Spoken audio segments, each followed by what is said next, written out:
Hello, good morning students. I am Mayur Patel.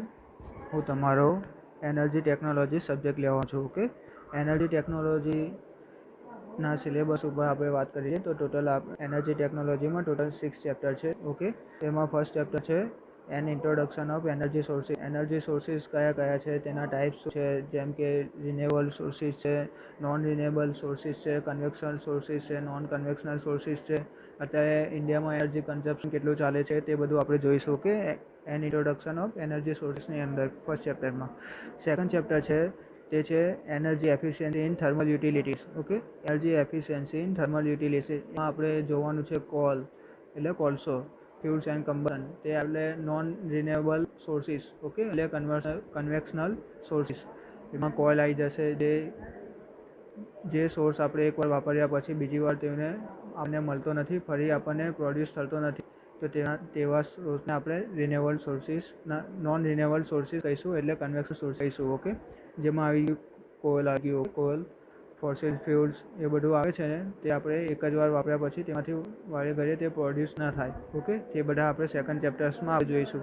આ બે system આવશે, સ્ટીમ સિસ્ટમ આવશે, ઇન્સ્યુલેશન ઓફ રિપેરિસ આવશે, વેસ્ટ હીટ રિકવરી આવશે. ઓકે, તે બધું આપણે સ્ટડી કરીશું. ઓકે, ધ્યાન આપણે છે સોલાર એનર્જી. સોલાર એનર્જી છે તે રિન્યુએબલ સોર્સિસ છે. ઓકે, એટલે સોલાર તે ઇન્ફાઇનિટી આપણને છેક સુધી આપણને તે સ્ટોર ના કરે છે. ઓકે, સોલાર એનર્જી સૂર્ય કદી કોઈ દિવસ એ થવાનો નથી. ઓકે, એટલે આમાંથી આપણને ઇન્ફિનિટી આપણે સોલાર એનર્જીની મદદથી આપણે ઇન્ફિનિટી સોર્સ ઊભા કરી શકીએ છીએ, એનર્જી ઉત્પન્ન કરી શકીએ છીએ, એનર્જી પ્રોડ્યુસ કરી શકીએ છીએ. ઓકે, તે જ રીતના ફ્યુલ સેલ છે, આયન એક્સચેન્જ આવે. ફ્યુલ સેલની અંદર ફોર્થ ચેપ્ટરની વાત કરીએ, ફ્યુલ સેલ, તો તેની અંદર મેમ્બ્રેન સેલ આવે, આયન એક્સચેન્જ મેમ્બ્રેન સેલ આવશે, ઓક્સિજન ફ્યુલ સેલ આવશે, હાઇડ્રોજન ઓક્સિજન સેલ આવશે. ઓકે, ફોસિલ ફ્યુલ સેલ આવશે, એ બધાને આપણે પોલેરાઇઝેશન આવશે. ઓકે, તે બધાને આપણે તેના ઉપર આપણે સ્ટડી કરીશું. ઓકે, તેમાં એડવાન્ટેજ આવશે, ડિસએડવાન્ટેજ તેના બી જોઈશું. ઓકે, ફ્યુલ સેલના કે એના એડવાન્ટેજ શું છે, તેના ડિસએડવાન્ટેજ કઈ રીતના આપણને અફેક્ટ કરે છે, તે બધું આપણે જોવાનું છે. ઓકે,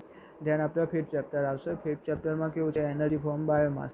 એનર્જી ફ્રોમ બાયોમાસ એટલે એનર્જી બાયોમાસની અંદર, જેમ કે ખાતર કેવી રીતના બનાવવાનું છે, તે બધું એમાંથી આપણે એનર્જી એટલે ગેસ બી આપણે પણ કરી શકીએ, એનર્જી આપણે પ્રાપ્ત કરી શકીએ છીએ. ઓકે, એટલે બાયોમાસ એટલે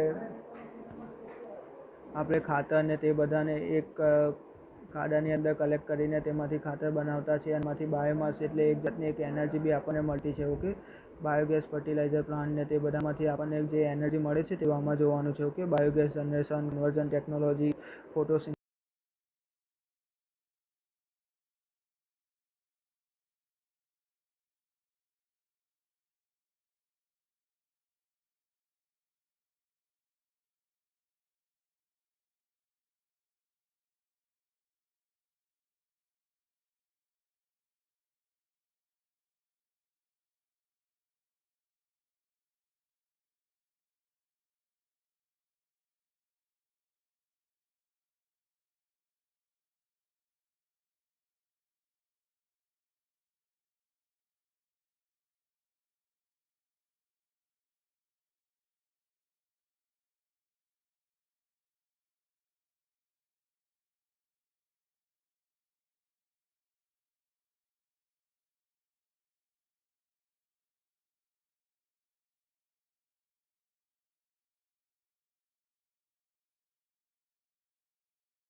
આપણું જે ફર્સ્ટ ચેપ્ટર છે an introduction to energy sources તે આપણે સ્ટાર્ટ કરીશું. ઓકે, તે સ્ટાર્ટ કરતાં પહેલાં આપણે તેના એક એનર્જી શું છે, એનર્જીના યુનિટ વિશે આપણે પહેલાં સમજી લઈશું. જે તમે સ્ક્રીન દેખાય છે તે મારા કોમર્શિયલ યુનિટ એનર્જી. તો એનર્જીનો યુનિટ શું છે તેના માટે મેં ડિરાઈવ છે. પહેલાં તમે યુનિટ સમજી લેશો તો આગળ એનર્જીમાં સોર્સિસ ને તે બધામાં વધારે સારી રીતે સમજ પડશે. ઓકે, એટલે તમને આ યુનિટ વિશે તમને ખ્યાલ જરૂર છે તમે જ્યારે ઇન્ડસ્ટ્રી વર્ક કરશો ત્યારે. ઓકે, તો પહેલાં તો એનર્જીનો યુનિટ શું છે, યુનિટ ઓફ એનર્જી તમને ફર્સ્ટ લાઈનને દેખાય છે. આજે unit of energy is joule. Okay, unit of energy is joule, but common unit of energy KWH. KWH એટલે watt hour, vote kilo into hour. Okay, જે જૂલ છે એનર્જીનો યુનિટ છે. જે એનર્જીનો યુનિટ સ્મોલ ક્વોન્ટિટી માટે જ વપરાય. એનર્જી આ produce કરતા છે તે સ્મોલ ક્વોન્ટિટી માટે જ છે, પણ આપણે કોમર્શિયલ પ્લાન્ટમાં તેને લઈ જઈએ છીએ. કોમર્શિયલ પ્લાન્ટ તેને લઈ જવાય છે. એનર્જી પ્રોડ્યુસ થાય તો તેની અંદર કોમર્શિયલ પ્લાન્ટ અંદર તેનો મોટો એકમને જરૂર પડે છે. તેનો મોટો એકમ છે KWH. Okay, kilo watt into hour. Okay, તે જ રીતના અમને સમજાવ્યું તેમ આપણે વાંચી લઈએ. Express large quantity of energy. Okay, to large quantity energy. Okay, તેના માટે વપરાય છે. A joule is found to be very small gas such as unit per. Okay, એટલે જે જૂલ લેતા છે યુનિટ આપણે એનર્જી માટે quantity as such as unit for this first. Okay, એટલે કિલોવોટ જે છે તે લાર્જ ક્વોન્ટિટીઝને આપણે યુઝ કરીએ છીએ, સમજ પડે છે. એટલે યુનિટ જે છે તે કિલો ઇન્ટુ વોટ છે. ઓકે, સ્ટેપમાં જે લખ્યું છે bigger unit of energy is use which call KWH. Okay, bigger unit મેં તમને સમજાવ્યું. ઓકે, જે મોટો યુનિટ છે તે KWH છે. Than after 1 KWH amount of energy consumed or work done by in 1 hour at a constant rate of 1 kilowatt. Okay, આ KWH ની ડેફિનેશન થઈ ગઈ. Okay, 1 KWH is amount of energy consumed or work done by an agent in 1 hour at a constant rate of 1 kilowatt. Okay, સમજ છે. જે આપણે KWH unit લીધો તે ડેફિનેશન શું છે, એટલે એક જે એનર્જી કન્ઝ્યુમ થાય છે.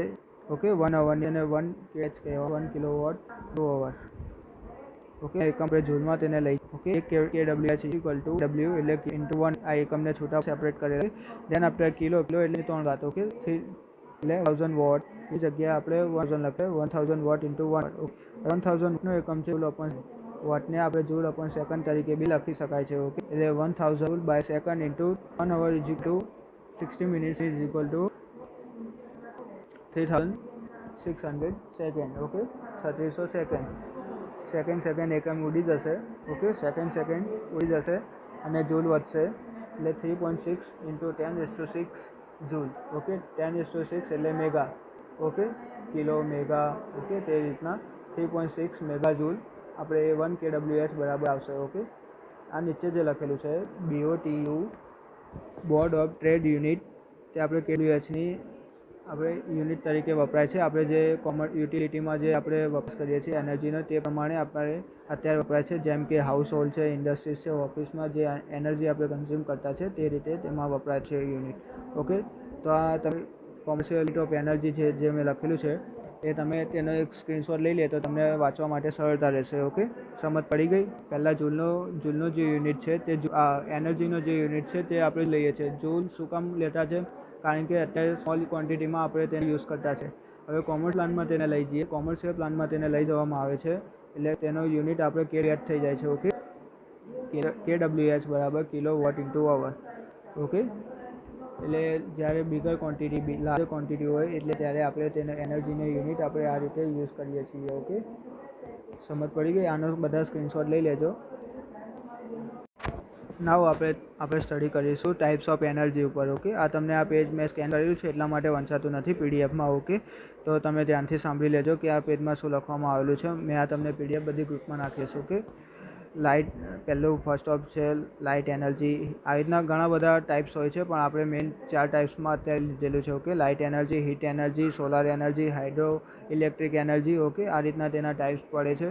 ઓકે, સમજ પડી ગઈ. પહેલું છે લાઇટ એનર્જી, સેકન્ડ છે હીટ એનર્જી, ત્રીજું છે સોલાર એનર્જી અને ચોથું છે હાઇડ્રો ઇલેક્ટ્રિક એનર્જી. ઓકે, પછી તો વિન્ડ એનર્જી આવે, ટાઇડલ એનર્જી આવે, બહુ બધું આવશે. ઓકે, આ રીતના આપણે એનર્જી પ્રોડ્યુસ કરી શકીએ છીએ. અત્યારે મેં ખાલી તમને સમજાવવા પૂરતા 4 ટાઈપ્સ લખેલા છે. ઓકે, આ ટાઈપ્સ ઓફ એનર્જી થઈ ગયેલી. ધેન આફ્ટર આપણે તેને વેરિયસ સોર્સિસ ઓફ એનર્જી ઉપર આવીશું. Okay, so what are the sources of energy. Okay, તો એનર્જી તેના સોર્સિસ શું છે? તો આમાં તમને non renewable source of energy. Okay, અને બીજું છે renewable source of energy. Okay, બે ટાઈપ્સ થઈ ગયા. What are the sources of energy? તો non renewable sources of energy અને renewable sources of energy. Okay, ધ્યાન આપણે non renewable sources of energy છે તેના પર આપણે થોડું સ્ટડી કરીએ. Okay, non renewable source of energy. The energy which can not ઉપર ફોકસ કરજો. The energy which can not be renewed is called non-renewable sources of energy. Okay, the energy which cannot be renewed is called non-renewable sources of energy. એટલે જે energy આપણે use કરતા છે, જેમ કે કોલસોની આપણે એનર્જી યુઝ કરતા છે, તે આપણે એકવાર વાપર્યા પછી તેને પાછું રિપ્રોડ્યુસ નથી કરી શકતા. ઓકે, રિન્યુડ નથી કરી શકતા. ઓકે, સમજ પડે છે? હવે તેના એક્ઝામ્પલ્સ બી આપણે જોઈ લઈએ. પહેલાં તો non renewable sources of energy શું છે એ સમજી લેજો. The energy which can not be renewed is call non renewable sources of energy. Okay, then આપણે તેના એક્ઝામ્પલ્સ આપેલા છે: coal, petroleum, natural gas. Okay, આ બધા non renewable sources of energy છે. ઓકે, તેમાં